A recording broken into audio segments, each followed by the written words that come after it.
Olá pessoal, tudo bem? Hoje nós estamos gravando mais um episódio do podcast O Zootecnista e hoje é uma edição especial do podcast. Hoje nós estamos aqui gravando com a doutora Patrícia Zapponi, com a doutora Daniela Gastal e esse episódio vai ser em comemoração ao dia 8 de março. Seja bem-vindo, Daniela, seja bem-vindo, doutora Patrícia, né? E eu vou passar a palavra para Daniela, eu queria que ela contasse um pouco a história dela como profissional de zootecnia, qual foi o desafio que ela enfrentou como mulher dentro da cadeia do agronegócio brasileiro. Oi, Patrícia. Oi, Franklin. Tudo bom? É sempre um prazer estar aqui com vocês. A gente já teve vários bate-papos a respeito disso. Então vamos lá. Vou contar um pouquinho da minha história. Eu sou formada em zootecnia pela Universidade Federal de Viçosa. Eu sou PhD em Produção e Nutrição Animal pela Universidade de Lisboa, lá em Portugal. E a minha trajetória dentro da zootecnia, ela começou assim... Quando eu fui fazer zootecnia, eu ainda não entendia, né? Porque era no século passado. Eu não entendia muito bem o que era zootecnia. Eu fui assim, quando eu olhei aquele guia do estudante antigo que a gente fazia, nossa, que legal. E quando eu entrei, eu me apaixonei. E a parte de nutrição e produção de ruminantes, né? Porque a minha expertise é ruminantes, foi o que sempre me chamou a atenção e onde eu fui trabalhar. Logo que eu formei, eu já estava trabalhando dentro de fazendas, eu já estava trabalhando com consultoria, né? Eu formei eu fiz parte da empresa Júnior de Zootecnia, eu fiz parte de projetos de extensão dentro da faculdade, e aí eu já formei trabalhando como zootecnista. E aí eu fui trabalhar, meu primeiro grandes projetos que eu tive foi em Rondônia, na cidade de Ariquemes, onde N situações aconteceram. Depois eu vim embora, fui para São Paulo, vim para Brasília, e aí entrei na vida acadêmica, né? Nunca deixando o campo de lado. Eu fui professora, primeiramente, durante 5 anos da UPS, né? Eu fui a primeira zootecnista mulher professora de um curso superior aqui, na região do DF, em torno. Eu sou velha. Aí... Essas coisas são bravas, né? Aí, o que a gente se entrega? E daí, coordenei o Laboratório de Ensaio e Nutrição Animal. Acabei indo fazer doutorado lá em Lisboa, né? E era para eu ficar 2 anos. Fiquei 10. Me casei, tive meus filhos lá, retornei, e aí por essas questões, né, da vida, dos filhos, da logística, de tudo que envolve a vida da gente, nós acabamos voltando para Brasília, retornei à UPS e continuei trabalhando, e aí eu trabalhando na área de nutrição, de produção de ruminantes, dando aula, coordenando o laboratório e dando consultoria na área de formulação de dietas.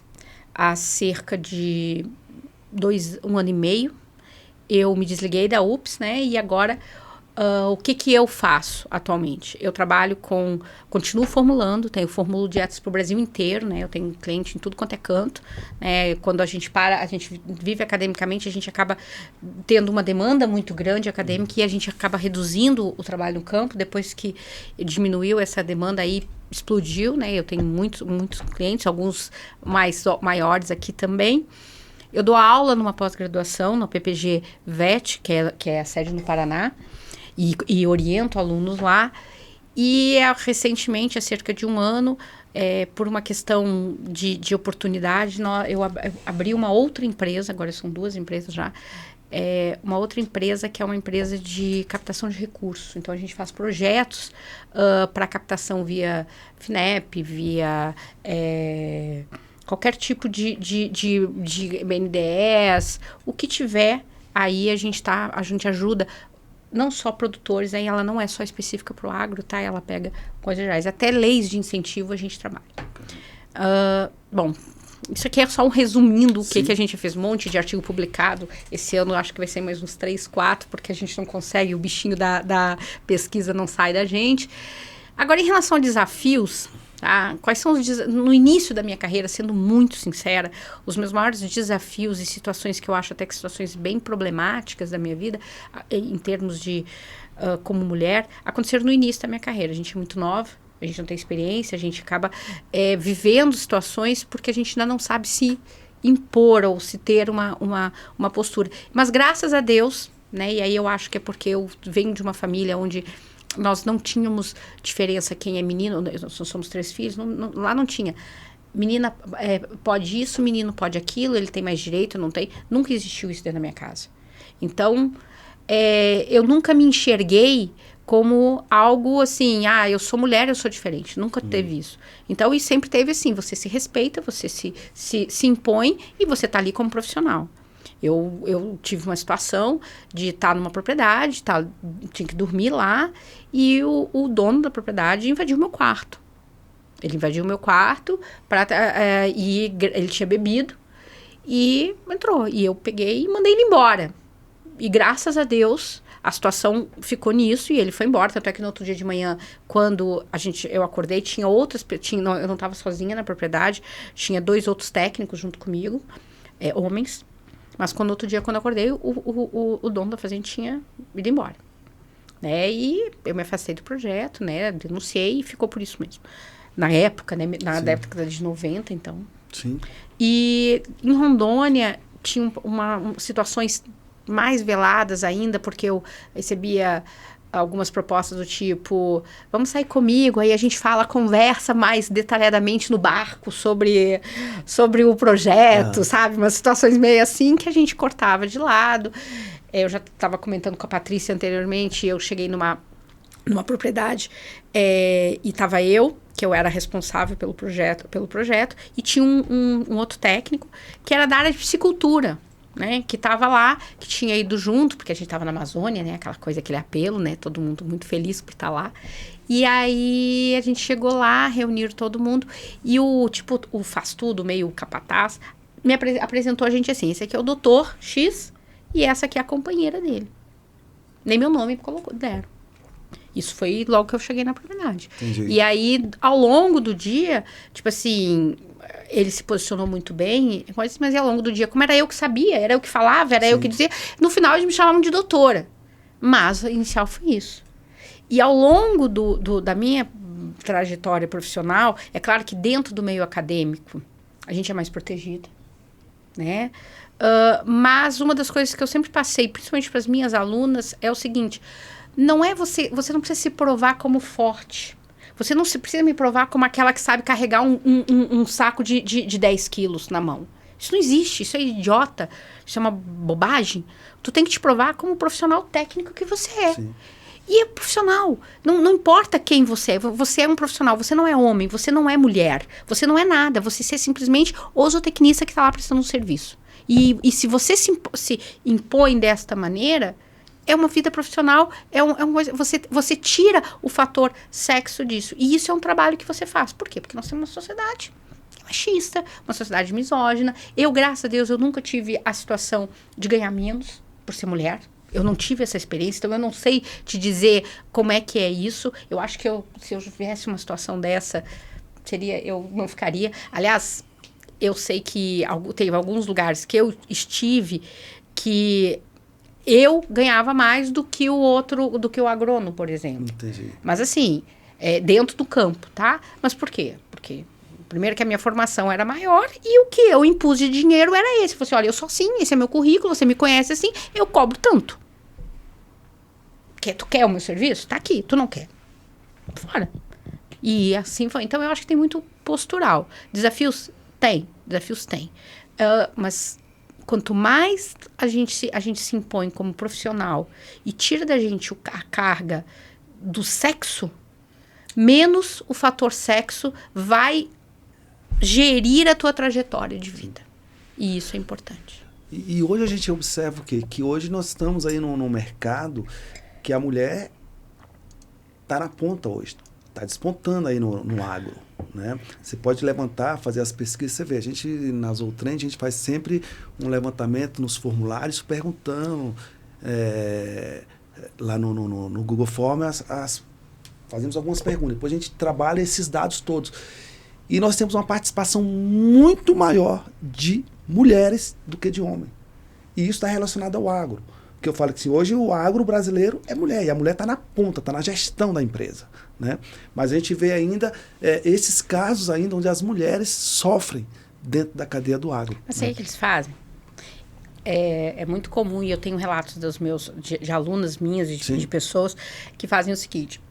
É assim, a mulher chega no curral, tá? E aí vai fazer pesagem de gado. Né? Eu acompanho, eu controlo um monte de pesagem de gado dos meus clientes. Aliás, eu brigo por causa das pesagens, mas vamos lá. Estamos lá pesando. E aí, o que acontece? Quando a gente chega lá, tem aquele monte de homem. Tem uma mulher, que é você. Sim. Tá? E aí, quando você vai trabalhar, normalmente, o que eles fazem? Você fica fazendo o controle zootécnico. Eles querem que você faça o controle zootécnico, em vez de ficar abrindo e fechando a porteira. Aí eu viro, aí as minhas alunas ficavam, porque a gente... Eu falei assim, cara, tu já parou pra pensar? Vamos multiplicar isso por -1? O que tu quer ser? Tu quer ser o peão que abre e fecha a porteira, ou tu quer ser aquele que tá ali analisando se o peso tá bom ou não tá bom e fazendo a gestão? Quem que tu quer ser dentro da propriedade? Até porque nós temos a questão da força física. Homem, biologicamente, ele tem mais força física que a mulher.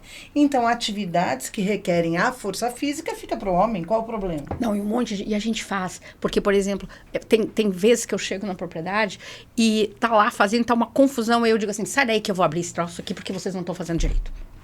E eu faço. E tudo bem. Sim, mas é que não existe o estigma. E tudo bem. É aquela coisa, Franklin. Primeiro, obrigada pelo convite. O que acontece, né? Existe uma questão cultural e educacional. Toda essa questão de misoginia, do gênero feminino, é uma questão educacional. Sim. Então, vem das mochilas em que o Franklin, especificamente, que é o homem da mesa, carregou do avô, do pai, as informações que ele tem na família. É uma questão educacional e de posicionamento. É isso. Se nós, mulheres, continuarmos tendo uma postura machista e misógina, porque nós temos uma educação dessa forma, vai perpetuar, seja em qualquer meio, no agro mais, por quê? Muitos entendem que o meio do agro é um meio masculino e não feminino. Né? O lugar das mulheres nas fazendas era dentro da casa grande, fazendo os quitutes, cuidando da casa e não indo propriamente para o campo. Hoje nós temos veterinárias, agrônomas, zootecnistas que estão no campo. Porém, essa questão do posicionamento. Você está lidando com pessoas com uma visão de mundo machista. Então, a mulher, quando ela está no meio extremamente masculino, ela tem que ter o posicionamento dela e saber quem ela é. Então, passa por questões educacionais para além de questões do direito da mulher. Então, assim, você tecnicamente é melhor, então você vai fazer o quê? Um trabalho técnico. Você não vai estar lá, né, abrindo porteira, fechando porteira. Na parte mais prática do processo. Exato. Né? Na parte mais mental, né? Na parte mais... que, na verdade, nem importa, sabe, Franklin? Eu vejo isso aqui, na verdade, não importa. Eu já vi tanta menina, longo de... Eu me formei em 98. Eu sou do século passado. Nós somos Então, assim, nessa minha trajetória, não só acadêmica, mas no campo, e não é só aqui, lá na Europa, assim, também, eu passei 10 anos lá, é a mesma história. A gente pega, eu já vi tanta menina querer se provar fisicamente, eu só vou me provar como boa profissional se eu entrar dentro do curral e ficar lá coisando com um bicho. Eu falei assim, e o cérebro? O cérebro não existe. Entendeu? E eu acho que essa que é a questão. Não importa. Importa é você saber fazer. A gente tinha uma coisa na época da faculdade que é assim. Você só pode mandar o cara arrumar cerca se você souber fazer, não é? A gente tem isso, não é? É a questão do manejo. Não adianta você mandar o cara ir lá e dizer para ele, olha, para fazer você montar aqui uma cerca, você tem que fazer isso, isso e isso. Não é isso? Quando a gente dá aula de extensão, se tu não sabe fazer, como é que você vai mandar fazer? Beleza, eu acho que você tem que saber fazer. Acho que tem que fazer. Mas agora, não necessariamente ir fazer a cerca. Se tem quem faça, manda fazer. Exatamente. Você tem que saber qual é o seu papel dentro daquele sistema de produção. Qual é o seu papel, não é como mulher, qual é o seu papel como profissional. E hoje, como que você vê a mulher no agro? É assim, eu acho que eu vejo muitas mulheres na gestão, muitas mulheres levantando uma lebre dentro de pontos de controle de qualidade que não se tinha, tá? Hoje a gente se destaca aqui, eu tenho duas que eu sou muito fã, e eu posso ser fã porque elas foram minhas alunas, então a gente fica mais fã ainda, né? Que uma é uma zootecnista, que ela é hoje a diretora da parte de nutrição da Campo, né, que é a Verônica. Eu acho que ela é uma profissional espetacular, e é uma profissional que ela de gestão não só nutricional, que é uma excelente nutricionista, mas uma de gestão de qualidade. Ela busca. E outra é uma veterinária, que eu tenho muito orgulho também, porque quando eu voltei para o Brasil, porque a Verônica é da minha primeira época aqui, foi uma das primeiras turmas da UPS. E a Rafaela Sense, que aí é veterinária, que eu acho que fez o mestrado, doutorado na zootecnia. Ela foi para Viçosa, porque eu disse, vai para Viçosa fazer mestrado, doutorado. Vai para Viçosa. E ela foi, o Edênio foi o orientador dela. E ela trabalha com o quê? Com a parte de regulação e controle de qualidade. Então, eu vejo muitas mulheres assim se destacando nessa ponte. E, ao mesmo tempo, me preocupa uma outra situação, que é alguns movimentos, que entram com o empoderamento da mulher, mas é um empoderamento baseado assim no pink, no rosa, na exacerbação da feminilidade. Eu acho que tem seu papel, sim, acho que é importante, mas eu acho que é mais importante hoje a gente tentar destigmatizar ser mulher, ser homem.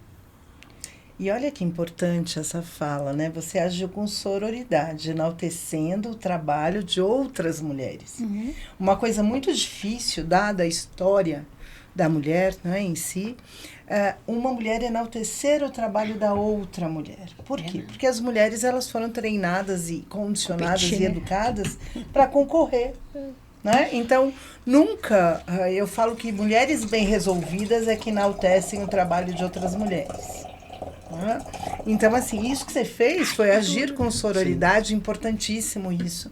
Não julgando a outra mulher, mas enaltecendo o trabalho dela e na verdade, tirando o gênero do meio profissional, porque são profissionais, não importa se ela é mãe, se ela é casada, se ela não é casada, se ela é mãe de pet, seja lá quem ela for, ela é uma profissional acima de qualquer situação, né, doméstica, por assim dizer. Isso. E a questão, a mulher, ela pode ser uma profissional no agro, sem se masculinizar, continuando ser mulher, se é mãe, mulher, e tá tudo bem. Independente de você rotular, ela tem que estar com o chapéu rosa, ela tem que estar com a camisa quadriculada de rosa e branco, né? Não. Usar bota branca, não sei. Não. Mas porque o agro, ele traz essa carga do masculino, do peão. Tô falando do senso comum, tá? Tá. No senso comum, o que eu ia esperar? Uma mulher com cinto, né? Uma calça jeans, cinturão. O senso comum, o que a mídia passa para nós. Mas até isso tem uma situação que é muito engraçada. Tu vai pegar as meninas, e aí pega as profissionais que vão pro campo. Aí como é que elas estão vestidas? Elas estão vestidas com uma calça jeans normalmente muito justa, com cinto e uma blusa quadriculada de coisa, mas toda cinturada. Elas estão vestidas com um uniforme agro, tá? Só que o uniforme agro mega desconfortável. Pois é, eu passei por isso que eu sou mãe de estudante da área do agro, e quando eu fui com ela para comprar, a mamãe tem que ir na fazenda. Aí começou, falei, amiga, você vai para a fazenda ou você vai para uma festa? Não, é desconfortável. E é engraçado, porque quando eu estava na faculdade, eu trabalhei muito com a galera da ecologia. Não sei se tu conhece lá, ele é professor da UFG, o Paulo Demarco Júnior, sabe quem é? Ele foi meu orientador, ele que me ensinou estatística. Lá quando eu era da graduação, eu sou meio fãzona dele também. E aí o que acontece? A galera a galera que tu pega a galera do campo da ecologia, como é que eles vão pro campo? Eles vão de butinão, isso é certo, butinão, coisa, mas eles vão com aquelas calças caqui folgadona, que é mega confortável para trabalhar no campo. Agora, tu pega uma guria no campo, ela tá com uma calça mega justa, com um cinto, porque ela tem que botar, ela tem que vestir teoricamente um uniforme no agro, porque tem que ser camisa de botão. Então, e eu sou engraçada, porque aí eu quebro completamente. A minha eu uso calça largona para ir trabalhar, para ir pro campo. Eu chego lá, eu vou lá e por quê? Porque eu falei assim, gente, eu tô aqui, eu vou passar o dia inteiro aqui dentro. Vou andar por tudo quanto é canto. Minhas botinas, eu tenho uma coleção lá de botina e de bota que são as mais confortáveis de todos os tipos possíveis. Por quê? Porque a gente tá buscando o quê? Conforto para trabalhar. Eu não tô lá buscando pra gente se fazer. E isso é quase que é um comportamento das mulheres dentro do campo. Elas estão lá, elas querem se vestir iguais aos homens, mas são mulheres, né? Aquela coisa toda. Então, elas se colocam dentro de uma situação desconfortável, porque é desconfortável. Entendeu? Ah, mas tem elastano, sei lá o quê. É desconfortável. Para passar o dia inteiro trabalhando com uma roupa que é mega apertada. O homem, ele não vai com uma calça apertada por coisa. Ele vai com uma calça jeans mega confortável, a mais surrada e confortável que ele tiver. Agora, tu pega a mulher, ela tá ali. Por quê? Por causa do estigma. Eu tenho que ser profissional, que fica por último, né? Eu sou a mulher, eu sou a mãe, e aí lá por último, o último da lista dela é eu sou profissional. Porque a gente culturalmente, todas as outras coisas têm que vir antes do profissional. E é isso por isso que eu te digo, a gente tem que deixar de ser mulher ou homem. A gente tem que ser no campo ou profissional que está atendendo a demanda daquele produtor para fazer o melhor trabalho. E essa sua fala corrobora para a questão do posicionamento. A mulher, ela não deve aceitar nenhum tipo de assédio. A partir do momento que ela se posiciona de uma maneira a não se curvar, eu sei que existe todo tipo de violência. Em qualquer meio nós temos o assédio sexual e o assédio moral. Né? Do tipo assim, se você não for pro barco comigo, a sua nota, né? No caso da estudante, não vai ser condizente para você poder passar. E tem muito assédio. Isso é uma coisa que existe, né? O assédio existe. Então, nós temos que criar uma campanha no meio do agro para conscientizar essa turma mais nova. Eu não falo as do século passado como nós, que já estamos calejados. Mas, assim, as que são mais novas, que estão chegando, que vão ainda sofrer esse tipo de assédio, porque o machismo está posto na nossa sociedade, para elas aprenderem a falar e para elas se unirem. Para as mulheres se unirem e não admitirem esse tipo de coisa. Porque só a partir o direito está posto, ele existe. Tá? O que é assédio moral, o que é assédio sexual, os procedimentos existem. Só que a gente precisa cobrar das instituições, a gente precisa cobrar de todas as pessoas envolvidas, homens e mulheres, meninos e meninas, que se posicionem contrário a isso, que se levantem contra isso. O que nem enxergue essa situação como algo. Eu vejo o meu filho, a gente estava conversando ali, e eu vejo meu filho. Meu filho tem 11 anos. Ele tá no meio onde tem 3 mulheres em casa, tem ele e meu marido. E o meu filho, coitado, se ele alguma vez na vida tentar ser machista, ele não tem nem espaço. Porque lá tem que lavar louça, é igual, é dividido equitativamente. Quantas louças ele lava por semana, quantas a minha filha lava. Todo mundo tem que arrumar cama, todo mundo tem que arrumar sua roupa, todo mundo tem que fazer. Não tem quem faz mais ou quem faz menos. Isso é de homem, isso é de mulher. Não tem, na minha casa não existe isso. Educação. Então, ele vai crescer sem enxergar essa diferença. Sim. É isso que eu quero. Eu não quero que eu diga, homem tem que fazer isso igual a mulher. Não, eu quero que ele não perceba que há diferença. E deixa eu lhe falar, né? Você está falando de uma educação em casa.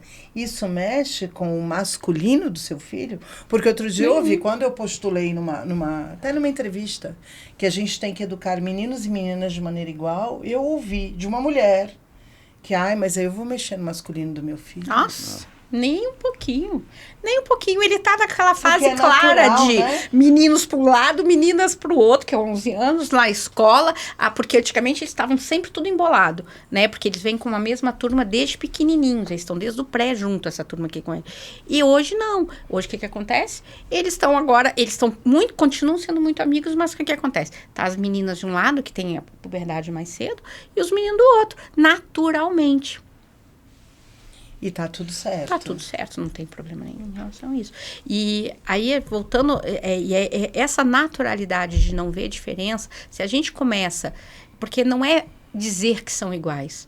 É fazer com que eles não enxerguem que há diferença. Isso é muito importante. E a gente estava comentando uma coisa que ali é que eu já participei de várias situações de homenagens à mulher, de coisas. A gente sempre... E até porque eu tenho uma trajetória profissional dentro da zootecnia, numa região que é uma região...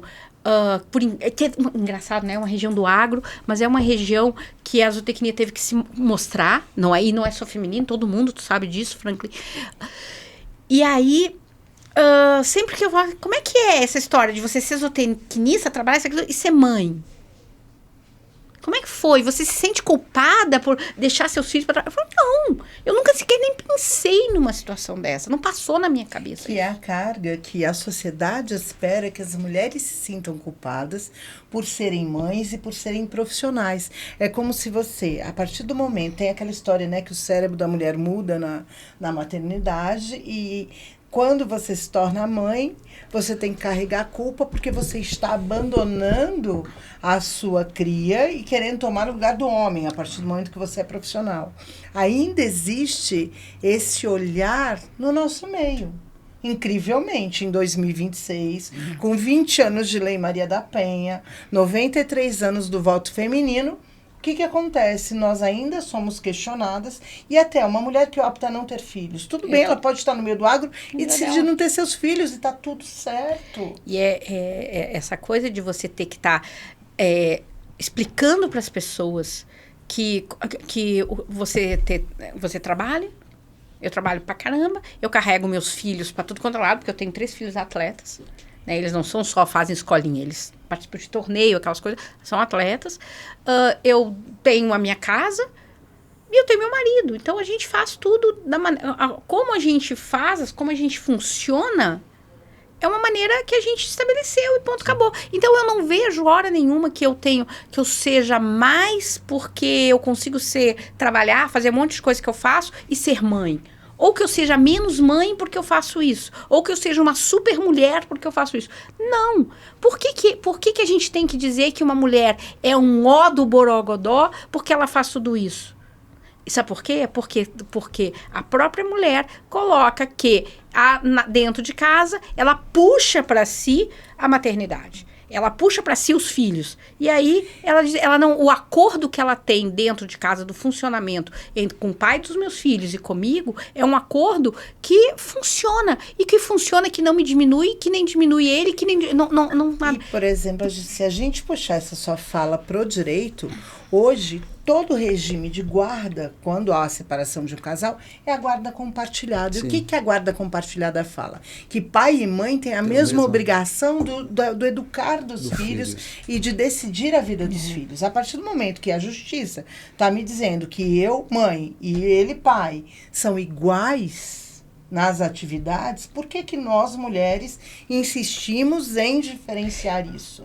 E eu acho assim, que dentro do agro, o que eu tenho visto muito? Eu conheço muitas meninas que fazem a opção de não ter mais filhos para poder crescer dentro do agro. Ou quando vão... Eu tive filho tarde, né? Eu tinha 35 anos. Mas porque a minha história de vida foi acontecendo, eu nunca parei para pensar. Não foi algo que, assim, vou deixar... Mas hoje é uma fala. Sim. Eu vou ter filho muito lá na frente, porque se eu tiver... Porque agora eu tenho que fazer milhões de coisas, porque se eu tiver filho vai me atrapalhar. Talvez o mercado não vai me aceitar. Mas ainda hoje existem empresas... O mercado é errado, é ilegal, mas tem empresas que não contratam mulheres com filhos. Porque fala que a jornada da mulher com filho é incompatível com a empresa. E se ela for uma mãe atípica ainda, que nós precisamos falar, que pode acontecer, no agro de nós termos mães atípicas, piorou ainda. Porque ela tem direito a uma jornada específica. E aí o que acontece? Embarrera mais uma vez a mulher. Doutora Patrícia, e você como membro, presidente da Rede Laço Branco, ou da Rede Internacional de Proteção à Vítima, como que a senhora vê essa questão jurídica hoje no Brasil da mulher, onde nós temos ainda um alto índice de quê? De feminicídio. Todo ano é só subindo. Na verdade, o que acontece? Nós temos 2 lados dessa história. Primeiro, a tipificação dos crimes contra a mulher melhorou muito. Né? Nós temos várias Aparece tipificações mais, né? que antigamente nós não tínhamos. Nós temos uma vasta... Imagina, se você colocar... Quando que no meio do agro nós estaríamos falando sobre isso abertamente do jeito que nós estamos aqui. Verdade. Então as coisas mudaram muito. Então nós temos mais conhecimento, mais meios de denúncia, mais conscientização e melhor tipificação. A partir do momento que eu tenho tudo isso, o que parece? Parece que a violência aumentou. Sim. Mas na realidade o que aumentou? A denúncia. A melhoria da tipificação. Porque quantas mulheres não caíam, não batiam com a cabeça e morriam? Quantas mulheres, né, desapareciam, falavam, por assim dizer, morriam e eram outras explicações. Hoje não. Hoje a perícia técnica, por assim dizer, ela tem condição de olhar um corpo e dizer, não, isso aqui foi feminicídio. E em específico, aqui no Distrito Federal, em termos de Distrito Federal, todo crime contra a mulher, ele inicia como feminicídio. Ele inicia, tem uma mulher vítima, ele inicia a investigação como feminicídio. Depois elucida. Olha que interessante. Para saber se não é um crime. Porque o feminicídio o que é? É a mulher morrer especificamente por ser mulher. Então, num crime em que a mulher morreu por ser mulher, é o feminicídio. Né? Então, assim, aumentou a violência? Nós estamos vendo mais a violência por todas essas questões. E as mulheres estão denunciando mais. Por quê? Porque hoje, você sabe que você é responsável por uma denúncia, eu sou responsável, todos nós somos responsáveis. E nós temos um grande número de homens hoje lutando nesse enfrentamento à violência. Você é um homem de honra nosso, né, que adquiriu a missão, falou, não, estou junto nesse enfrentamento à violência. Então, antigamente, não. Hoje, você é capaz de falar para um outro homem, para que tá feio, não faz isso, não. Né? O homem, ele já tem hoje já tem postura, campanhas voltadas para o homem, para e não para a homem, mulher denunciar falando só. da importância do homem. Então, é um problema de toda a sociedade. Deixa eu te fazer uma pergunta, Patrícia. Por exemplo, eu escutei de uma delegada da Delegacia da Mulher, ela me disse assim, um dos maiores problemas que nós temos hoje é elas vêm, elas denunciam, a gente entra com a medida de proteção, entra na Maria da Penha e depois passa uns meses, ela vem aqui e tira. Não tira mais. Não, né? não tira mais. O que acontece? Por Como exemplo, é que funciona se isso? eu pedir com a medida protetiva, a mulher não pode chegar e falar, eu quero que tire. Um advogado tem que peticionar dizendo, olha, eles decidiram voltar, porque isso acontece, eles decidiram voltar, e aí o juiz, se ele achar conveniente, ele vai marcar uma audiência de justificação.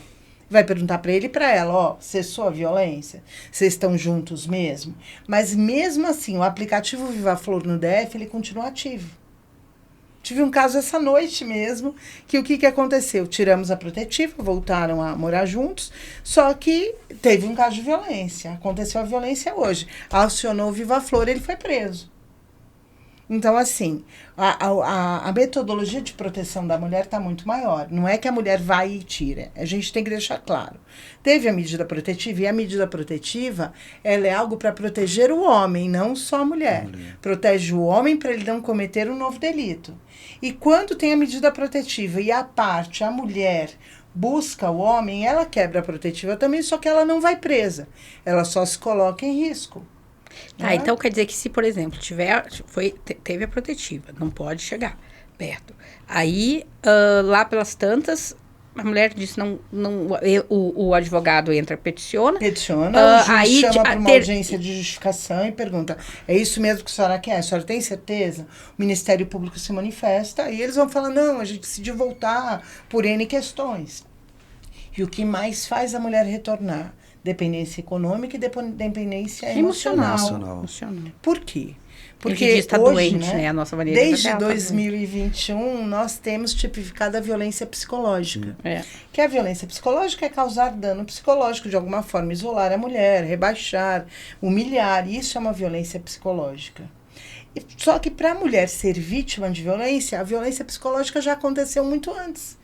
Porque um agressor, ele só vai conseguir te bater, ele só vai conseguir tirar dinheiro de você, que é a violência patrimonial, se você estiver enfraquecida psicologicamente falando. Ele já trabalhou o teu psicológico. Claro. Então, a violência psicológica já aconteceu. E ainda bem que o nosso ordenamento jurídico já traz, postulado no Código Penal, a violência psicológica, que é a pior das violências contra a mulher.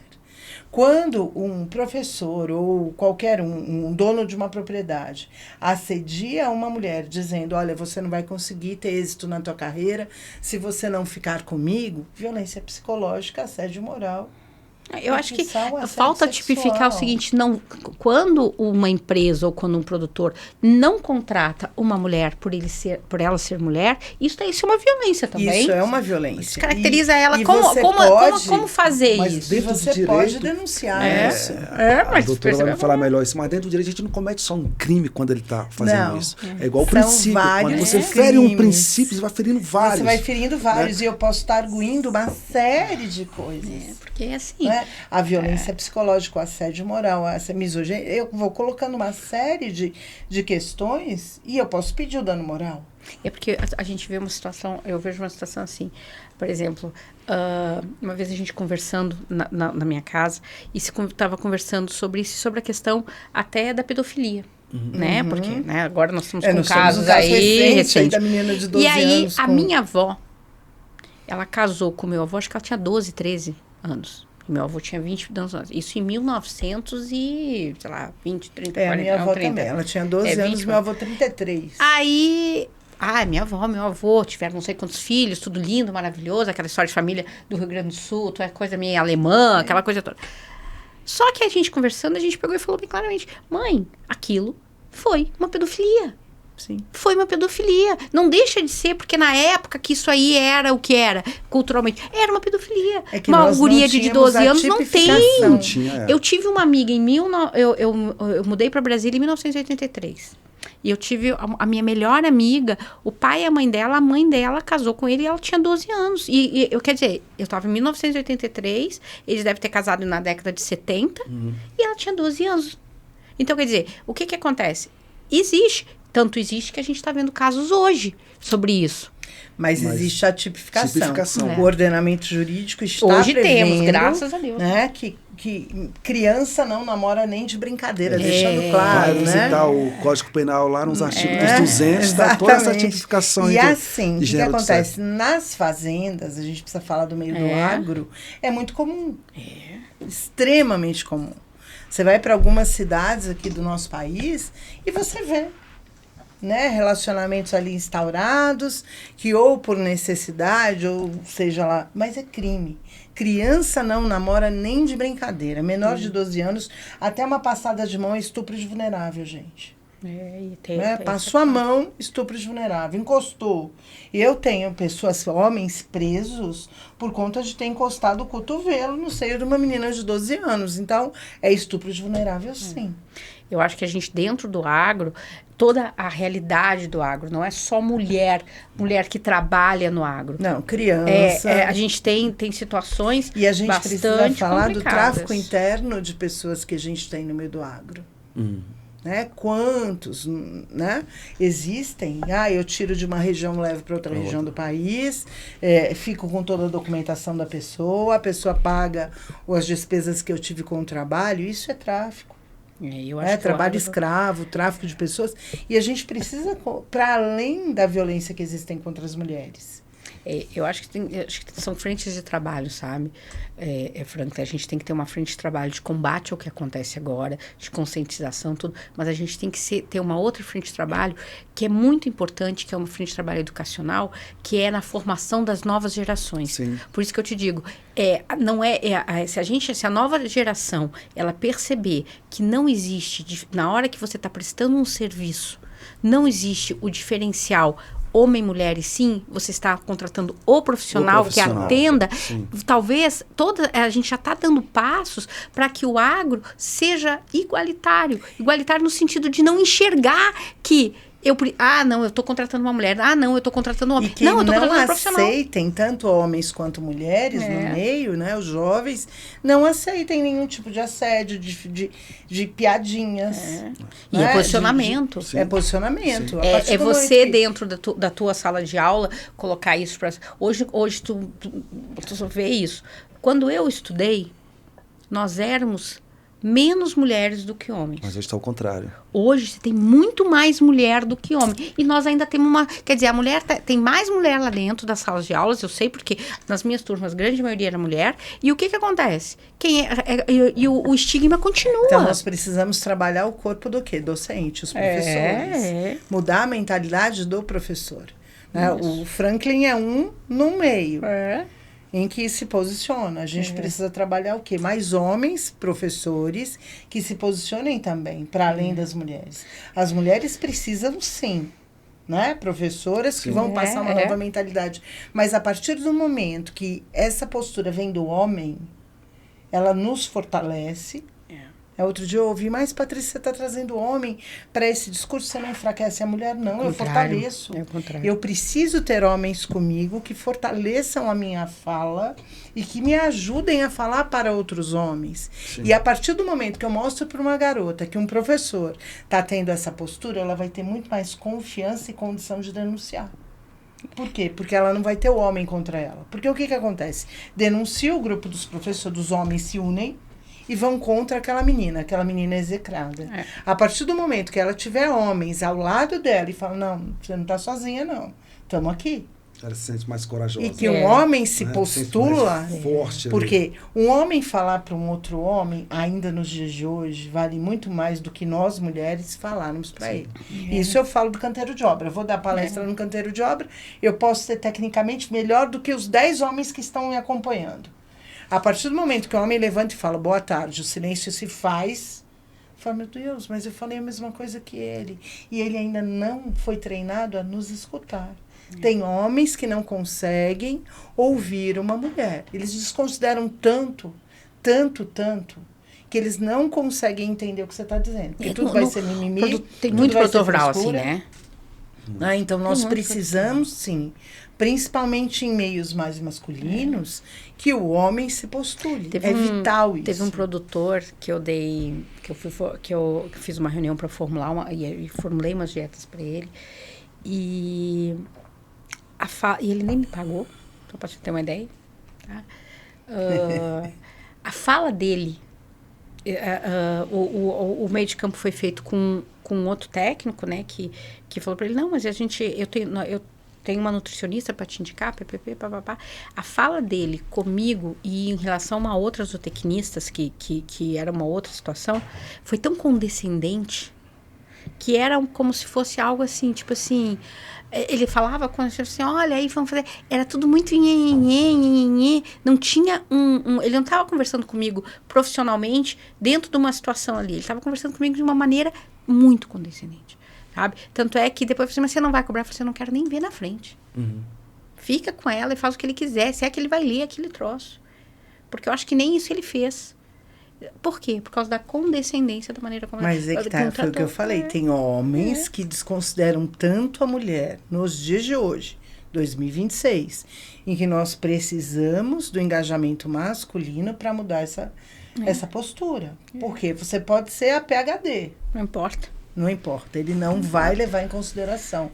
Outro dia eu ia fazer um júri, eu ouvi assim, nossa, mas você precisa pensar no impacto que esse júri vai trazer para a sua imagem feminina.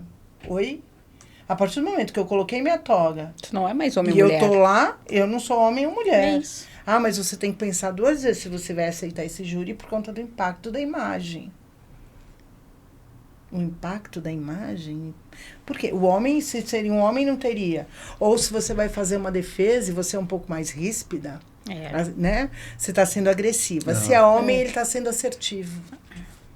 Então, assim, ainda nós temos hoje em dia, nós que somos do século passado, e que aprendemos a duras penas nos posicionarmos, essa resistência toda. Não, é só se tu pega... Nós temos muito mais mulheres hoje no campo, certo? Sim, sim. Pega o Zootec. Pega a reunião da SPZ. Quantas palestrantes mulheres tem em relação a quantos palestrantes homens tem? Aí o número é bem menor de mulheres. De mulheres, é isso que eu tô te falando. Percebeu? Quando você vai citar a autoridade em um determinado assunto, tu cita um homem. Vou trazer aqui um cara que fala. E aí eu vou assistir a palestra dele e eu olho e escuto lá. Cara, ele não tá me trazendo nada que eu não saiba, nada que eu já não faça, nada de novo. Todo evento que a gente realiza, a gente traz uma mulher. Nunca fizemos um evento sem ter a presença feminina participando. Mas é menor. Já fiz eventos de igual para igual. Já tive evento até maior, né? Mas aí, às vezes, eu não consigo, dentro da especialidade que eu estou buscando daquele evento. Pode até ter, mas eu não consegui o contato, né? Mas sempre a gente botou uma mulher. Tu percebe mas a gente que vê que existe essa discrepância. Existe, porque, mas isso aí não é não é algo dirigido, sabe, Frank? Não é você que pensou isso, é algo que é quase que é natural. Eu recebo quantidade de que eu recebo de convites para workshops, para seminários, para isso aquilo. Tu pega a lista de palestrantes, ela é predominantemente de homens, de masculinos. Aí eu olho, aí às vezes eu olho lá e falo assim, mas cara, tem que ter, e não é algo que não é dirigido. E não vai muito longe, né? Se você vai fazer uma especialização em direito do agro, que foi o meu caso, mas agro? Como assim? Não era melhor que fosse um homem? Aí você vai dizer, mas por que tem que ser um homem? Ah, porque né? Não conseguem te... Ou então, se você conhece proprietários de propriedades, né? E você vai conversar com ele, primeiro que ele te trata como se você tivesse que ser a esposa troféu dele, porque ele vai ter uma esposa troféu. Ele vai ter uma esposa troféu e vai te estigmatizar ali como se você fosse emburrecida e não tivesse capacidade de postular aquilo daquela forma. E isso acontece. E outra, quando você é uma advogada e vai fazer uma defesa dentro de uma instituição... Você tem mulheres que te apoiam, tem homens até que te apoiam, mas é a grande minoria. Eles tentam te desqualificar de tudo quanto é jeito, principalmente se for algo voltado ao agro. E o ruim, sabe o que é? Que a gente não, a nossa conversa ainda é, e isso é que é o mais triste. A nossa muito conversa, embrionária? não, a nossa conversa ainda é dentro da defesa do espaço da mulher, dentro do posicionamento da mulher. E por quê? Por conta das desigualdades. Enquanto que, por exemplo, eu digo, vamos falar da não diferença, né? É o que eu estou falando, vamos falar da não diferença, vamos falar que todo mundo é igual profissionalmente, vamos lá e vamos fazer. Então, beleza. Só que a gente, isso aí é o que eu acho que é o justo. Só que a gente está num mundo ainda, infelizmente, que as discrepâncias são tão grandes, mesmo tendo muito mais meninas dentro das universidades fazendo cursos associados ao agro, mesmo o mercado de trabalho sendo inundado de mais meninas do que meninos todo semestre, todo ano, a gente tem tantas diferenças que a gente ainda tem que discutir sobre essas diferenças. A gente podia estar, se fosse num outro mundo melhor, a gente podia estar aqui para fazer a questão do Dia da Mulher, para falar assim, tá aí, conta desse trabalho muito legal que tu tá fazendo. E a gente então, a gente tá falando de um outro posicionamento, por quê? Por causa da necessidade real. Sim. E é isso que chateia, sabe? É a gente ter que estar precisando, ficar batendo nessa tecla, em vez da gente estar aqui falando, vamos falar de profissão, vamos falar de zootecnia. Por quê? Porque, por exemplo, tu vem aqui outra pessoa para falar sobre o curso, sobre zootecnia, certo? Sobre o campo. Você está conversando com ela sobre o quê? Sobre questões técnicas, sobre questões de trajetória e tudo. E a gente está aqui hoje falando de direito de gênero. Direito de gênero, violência, e não de algo... assédio. Cara, é uma mulher que trabalha, vai lá e fala, conta que legal que é o teu trabalho. Conta dele. Entendeu? E nós precisamos criar uma política dentro das universidades de proteção a mulher, ainda nos dias de hoje.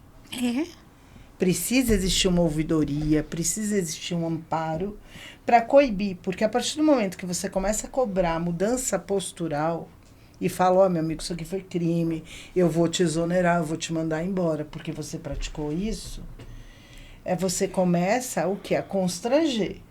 Porque só a partir do constrangimento é que você vai conseguir impedir.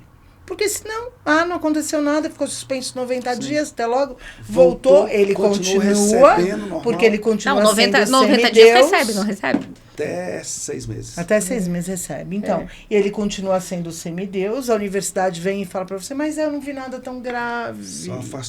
Só afastou do meio função. Ali, temporariamente. Mas o salário Nossa, eu conheço casos de colegas hoje de profissão que na época da faculdade entraram para conversar com o professor trancou a porta. Existe. A chave. Existe. E ela foi lá discutir com ele sobre coisa. E eu falei, se aconteceu alguma coisa, ela, graças a Deus, não. Mas quando eu entrei, ele fechou a chave. Ou então fazer com que você durma com ele na fazenda modelo. Senão a nota dela não vai ser boa. Ou então, né, vai desligar ela do programa. Tem isso. E a gente precisa falar sobre isso. Precisamos abordar cada vez mais. Porque quando você traz à luz, normalmente alguém vai ouvir esse programa e vai se colocar, vai se enxergar numa situação. E as denúncias vão começar a aparecer cada vez maiores e melhores. Sim. Né? E a gente precisa trazer à tona o que realmente uma mulher passa no meio. E ela precisa ser educada, porque a gente não sabe as mochilas que cada mulher carrega. Você se posiciona, eu me posiciono. É isso. Foi o que eu estava te falando. Eu lidero um grupo de 5.000 homens, mas eu nunca passei por assédio nenhum. Tá certo? Agora, e uma mulher que não esteja preparada para ter essa postura? Porque educacionalmente ela não foi preparada. Ela não foi preparada. De falar, não, peraí, né? Ou então, se ela vê que a coisa está tomando outro rumo, ela entra com uma outra fala e segura a história. Doutora Daniela, eu queria que você deixasse uma mensagem para profissional do agro que está aí hoje, né? Que está no mercado, ou que está entrando no mercado, a estudante que está lá, a mulher. Deixa uma mensagem para a mulher. Bom, o que eu posso falar para as meninas, para as mulheres que estão no mundo do agro hoje, é que é justamente o mote de tudo que eu tentei falar aqui. Se posicionem para ser vistos não como mulher, para ser vistos como profissional primeiro. Vocês não vão deixar de ser mulheres por isto. Vocês não vão se masculinizarem. Sejam mulheres, mas que na hora que você vai prestar o seu serviço, na hora que você vai exercer a sua atividade profissional, você exerça ela deixando o seu papel bem claro. Você está me contratando como profissional. Você não está me contratando como a mulher ou como o homem. Não. Tenham esse posicionamento, tenham essa firmeza, valorizem a sua formação profissional, toda a sua experiência de vida profissional. E, claro, vida também normal, mas que vocês possam perceber que naquele momento, naquele instante onde você está prestando o seu serviço, o que importa é a qualidade dele. E não se você é um homem ou uma mulher. Que isso não seja uma questão relevante na vida de vocês. Isso só vai existir se você se posicionar. Ok? Doutora Patrícia, eu queria que você deixasse uma mensagem para a mulher hoje, no dia 8 de março. Bom, primeiro, a mulher ela precisa se conscientizar que ela não está sozinha. Né? Que tem muita gente envolvida na proteção da mulher e que tudo passa pelo posicionamento dela. Que ela não se cale. Não é não, e ela tem que saber os direitos que ela tem. Eu falo, busque pelos seus direitos, saiba aonde você pode pedir ajuda. Então, ela não está sozinha e que ser mulher vale muito a pena. É uma questão de posicionamento. Isso aí. É isso.